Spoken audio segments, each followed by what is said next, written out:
This is section 2.2, Graphs of Linear Functions.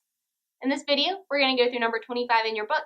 And in this problem, it's asking us to write an equation for a line that is first parallel and then perpendicular to this function g of x, and also passes through the point 4, 9.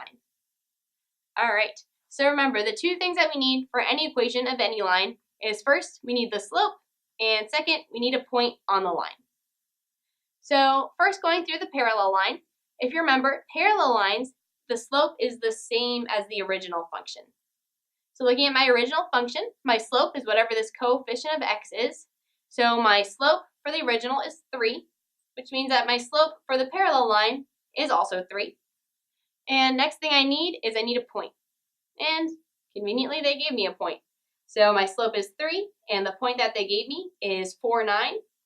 So now I'll just need to write an equation of my line using these values. So I can go ahead and use my point slope form, which is just y minus y1 is equal to m, which is the slope, times x minus x1. y1 and x1 are my points, m is the slope.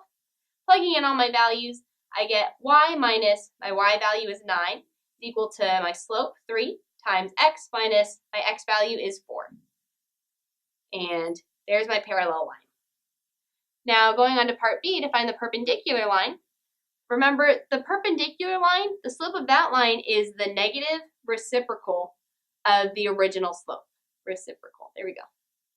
So my original slope was 3, so that means that my perpendicular slope is going to be the negative reciprocal. I'm just going to flip it. Instead of having 3, I'll have 1 over 3.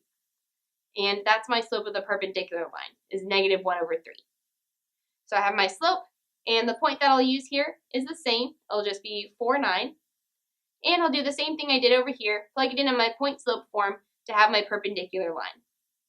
So my point is the same. I'll have y minus 9 is equal to my slope here is negative 1/3 times x minus 4. And there's my perpendicular line. So remember, the two things that you need for any equation of a line is you need the slope, you need a point on that line. And second, when you're talking about parallel versus perpendicular lines, parallel lines have the same slope as their original function, whereas perpendicular lines have the negative reciprocal of our original slope. The concepts covered in this video are true no matter what pre-cal class you're in, but in case you're interested, all the problems referenced in this book came from this lovely book right here. Remember that if you're a Baylor student, we offer free tutoring on the first floor of Sid Rich. You can either make an appointment or drop in whenever you're available to get tutoring in pre-cal, calculus, and a bunch of other subjects as well. Feel free to visit our website for more information.